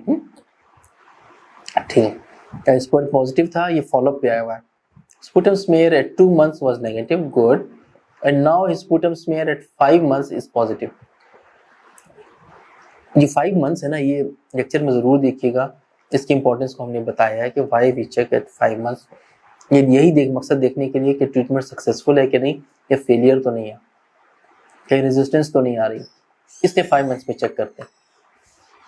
और देखिए उसका पॉजिटिव आ ही गया ना, नेगेटिव था अच्छा भला, पॉजिटिव हो गया, नाउ उसमें रेजिस्टेंस डेवलप हो गई है। He is adherent to his treatment and does not report side effects, ठीक है, यानी ट्रीटमेंट भी सही ले रहा है। He took ATT 4 drugs for 2 months and is on 2 drugs ATT since 3 months, good, regularly. What is single most appropriate step in management, ठीक। अब केस क्या है, एक बंदा है जो कि स्पूटम पॉजिटिव था, आपने इंटेंसिव फेज की दवाई दी, 2 महीने पे नेगेटिव हो गया, फिर कंटिन्यूएशन के अंदर दोबारा पॉजिटिव हो गया, रेजिस्टेंस डेवलप हो गई, एमडीआर हो गया ये, तो अब हम क्या कर रहे हैं, क्या increase dose of ATT, no, toxicity नहीं चाहिए। Prolong ATT for another year, कोई फायदा नहीं, रेजिस्टेंस में 2 साल भी दे दें कोई फायदा नहीं है। रीस्टार्ट 4 ड्रग एटीटी, ना ना ना, जब रेजिस्टेंस आ जाए फिर तो दोबारा से कुछ नहीं होगा। स्पूटम कल्चर एंड रेफरल और स्टॉप ऑल एटीटी ड्रग्स। आप दवाई नहीं रोकेंगे, आप लोग इसको कल्चर भेजेंगे और रेफर करेंगे, ये एमडीआर है। एमडीआर पे हमारा क्या रूल है एज अ फैमिली फिजिशियंस कि ठीक है, we have high index of suspicion, हम इसकी नज़र रखते हैं कि एमडीआर हो तो नहीं रहा पेशेंट को। जब भी लगे ट्रीटमेंट फेलियर है तो हम स्पूटम कल्चर भेजेंगे और पेशेंट को रेफर करेंगे टू इन्फेक्शियस डिजीज एक्सपर्ट या पुल्मोनोलॉजिस्ट, ठीक है, ताकि वो सेकेंड लाइन एटीटी पे सोचें, ठीक। 31 34 years old man presents with fever and productive cough since last 2 months. His 2 sputum smear are positive for AFP. He lives in a small house with elderly parents, wife and 3 children aged 10, 5 and 1. एक 10 साल से बड़ा है, 2 5 साल से छोटे हैं. ठीक, 5 साल से जो बड़े हैं उनको हम बड़ों की तरह ट्रीट करेंगे और छोटे को छोटों की तरह. What is the single most appropriate step for his family? 4 drug ATT to all contacts? No way. क्या मतलब सब बेचारों की ATT देंगे? नहीं. INH prophylaxis to children less than 5 years. Isolation of patient for 3 weeks. ये कोई कोरोना का पेशेंट थोड़ी है. Montu test for all contacts. ये मोन्टू क्या होता है? मोन्टुक्स, रूलू भी एक होता है ना, सीबीसी में रूलू फॉर्मेशन होता है, वो रूलोक्स होता है. मोन्टुक्स है ये. मोन्टू होता है पीपीटी टेस्ट स्किन पे जो करते हैं. ठीक, it checks prior sensitivity to tuberculin products. अगर कोई एक्सपोज हो चुका है किसी भी वजह से, उसको मोन्टूस करेंगे तो पॉजिटिव रिस्पॉन्स आ जाता है. यानी ये एक्सपोज हो चुका है पहले. ठीक, फिर उसका साइज होता है 3 साइज. हमने लास्ट के डिस्कस किया था, मुझे याद नहीं है, किसी क्वेश्चन में किया था हमने, इन्फेक्शियस डिजीज में शायद किया. No action required at this stage. See the correct most appropriate statement जो इसमें है, that is INH prophylaxis for children less than 5 years. बाकी ऑप्शन कोई भी फिजिबल नहीं है. मोन्टुक्स कराएंगे तो पॉजिटिव निकलेगा, फायदा नहीं हमें. और हमारे यहाँ मोन्टुक्स इसलिए भी पॉजिटिव आता है, मोन्टू कहीं बीसीजी लगी होती है. Question number 32. 46-year-old man presents, और एमसीक्यू कर करके ना दिमाग थोड़ा हिल जाता है. 46-year-old man presents with hypopigmented patch on his forearm since last 3 months. He was treated by miconazole, which is antifungal, hydrocortisone, which is steroid, fusidic acid, which is a very good antibiotic, but without any response. Sensation are reduced in this patch. White patch with reduced sensation. As a GP, we think of one condition and one great lady. Great lady पे खुश ना हो please, वो फौत हो चुकी है वो ग्रेट लेडी, मैडम रूथ फॉ लेप्रेसी. ठीक है, सो ऑप्शंस क्या है? अप्रोप्रिएट ड्रग कौन सी देंगे? ठीक, एजिथ्रोक्लोज़ापाम, डेप्सोन, डॉक्सीसाइक्लिन, आइसोसाइनाइज़ेड. ठीक, तो डेप्सोन जो इसकी ट्रीटमेंट ऑफ चॉइस है, आप वो देंगे. लेप्रेसी के पेशेंट रेफर होगा. और क्वेश्चन है कि नहीं, लास्ट क्वेश्चन था बस. With tribute to madam Ruth Pfau, German खातून, यंग एज में आई थी और एक ही बीमारी से टक्कर ली और उसको पाकिस्तान से इरेडिकेट करके ही फौत हुई हैं. तो जितना उन्होंने सवाब कमा लिया, मेरे ख्याल हम सारे मिलके भी इतना नहीं कमा सकते. एक इस तरह के भी वक्फ हो जाते हैं. और हमारे अंदर भी वक्फ होने वाली जो चीज़ें हैं वो एलिमेंट काफ़ी कम हो चुका है. हम ज़िंदगी गुजार रहे होते हैं, वही ड्यूटी पे आना जाना, रूटीन के काम में बूढ़े होके मर जाना, बच्चों की शादियां करवाना, फिर लड़ाई झगड़े वगैरह. इसी में एक पैशन ईदी जैसे हैं, ईदी साहब का जज्बा था, इसी तरह से रूथफाव है, अदीब रिजवी साहब कराची में. यहाँ पे समहाउ मैंने देखा लोग इतने नहीं जानते. अदीब रिजवी साहब एक रोल मॉडल आदमी है जो कि डेडिकेटेड है to care of kidney. SIUT में 80+ है, अभी भी काम करते हैं बहुत. उनकी जैसे एंथुजियाज्म नहीं उसमें. तो बड़े लोगों की चीज़ें हमेशा पढ़नी चाहिए, इंस्पिरेशन मिलती है. इस तरह के इंसान भी खुद भी मोटिवेट होता है कि यार हम भी कर सकते हैं इस तरह के काम. वरना तो अब मीडिया शीडिया इधर उधर जाएँ तो हर तरफ मायूसी, फजूल चीज़ें, दंगा फसाद और झूठ वगैरह होता है.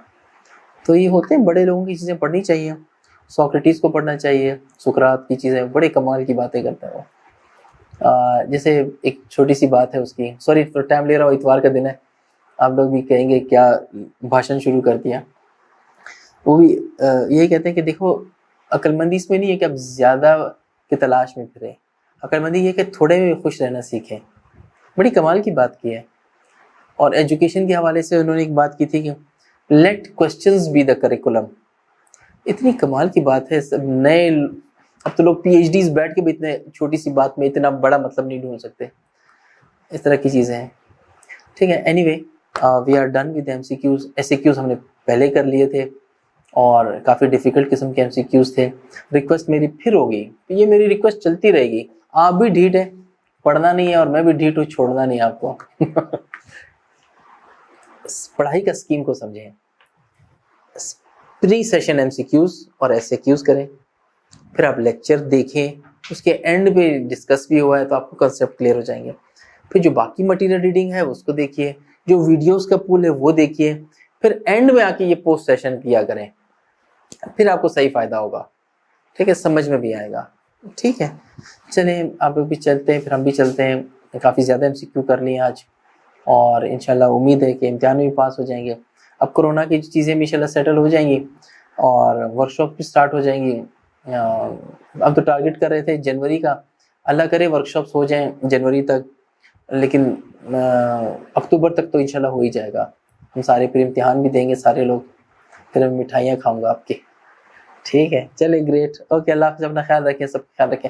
अब फैमिली को भी टाइम देना, मतलब डांट पड़ेगी मेरी तरह आप सबको। चलो, ओके, अल्लाह हाफ़िज़, बस मैं भी चलता हूँ। ठीक है, ओके, अल्लाह हाफ़िज़।